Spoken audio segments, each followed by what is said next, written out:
দাম্পত্য সম্পর্ক তৈরি হয় দুটি মানুষকে নিয়ে।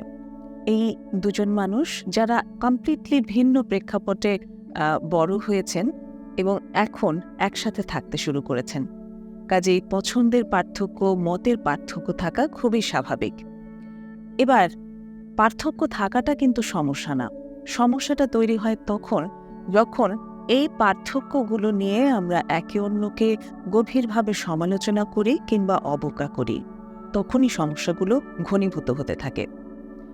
কাপল থেরাপিস্ট জন গটম্যান এই কাপল রিলেশনশিপ নিয়ে গভীরভাবে গবেষণা করেছেন এবং তিনি কাপল রিলেশনশিপের সমস্যা তৈরি হওয়ার 4টি কারণের কথা বলেছেন। 4টি মূল কারণ।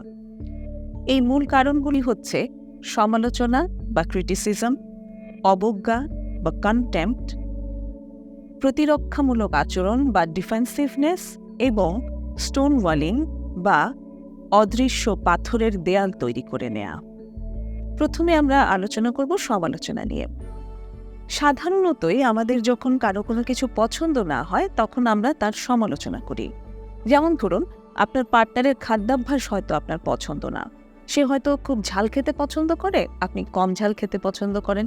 এবার খাবার টেবিলে বসে আপনি বললেন, খাবারে এত ঝাল থাকে, আমি বাসায় একদম খেতেই পারি না। কোনো একদিনের হয়তো চাটা খেতে ভালো লাগেনি, আপনি বললেন, একটা চাও ঠিক করে বানাতে পারো না, কি শিখেছ?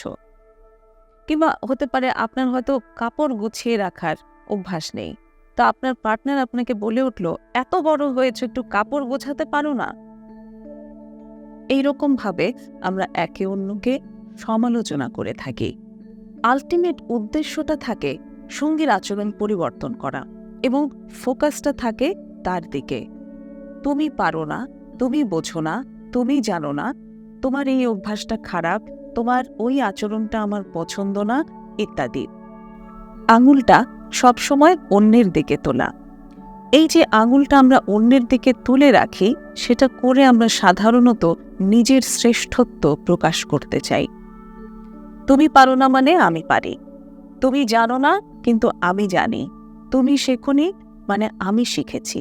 এভাবে আমরা নিজেদেরকে অন্যের তুলনায় বেশি ভালো বা শ্রেষ্ঠ হিসেবে প্রকাশ করতে চাই। এভাবে আমরা পার্টনারকে খুব রূঢ়ভাবে বোঝাই যে তোমার তুলনায় আমি ভালো, তোমার অনেক ল্যাকিং আছে এবং আমার সাথে থাকতে হলে তোমাকে এই ল্যাকিংগুলো থেকে বের হয়ে আসতে হবে বা পরিবর্তন করতে হবে। এইভাবে একজন মানুষ তার নিজেকে সারা জীবন যেভাবে দেখে এসেছে বা নিজেকে যেভাবে ভালোবেসে এসেছে, নিমেষেই অন্য একজন মানুষ বা তার পার্টনারের কাছে সবকিছু একেবারে ডিসঅ্যাপ্রুভড হয়ে যায়। সে নিজেকে তার পার্টনারের তুলনায় হীন ভাবতে শুরু করে, অনেক ছোট ভাবতে থাকে নিজেকে। এই সমালোচনা শুধু যে তারা নিজেদের মাঝে করছে এমনটা কিন্তু নয়, অনেক সময় অন্যের সামনেই সমালোচনা করা হয়ে যায়। এমনকি হাজব্যান্ড তার ওয়াইফের বাবা মা ভাই বোন বা তার বাড়ির লোকজনের কাছে ওয়াইফের যে বিষয়গুলো তার অপছন্দ সেই জিনিসগুলো নিয়ে কথা বলছে, নালিশ করছে। একই রকমভাবে ওয়াইফ হয়তো তার হাজব্যান্ডের পরিবার, বাবা মা, তাদের কাছে হাজব্যান্ডের যে বিষয়গুলো সম্পর্কে তার কমপ্লেইন আছে সেগুলো প্রচার করছে, নালিশ করছে। যেভাবে সম্পর্কে সত্যিকার অর্থে তিক্ততা বাড়া ছাড়া আর কোনো কিছুই হচ্ছে না। এবার সমালোচনার আসলে উদ্দেশ্যটা কি ছিল? আন্ডারলাইং নিডটা হচ্ছে এই মানুষটি কোনো একটা কিছুতে সে অসন্তুষ্ট হচ্ছে, সে জায়গাটা পূরণ হচ্ছে না।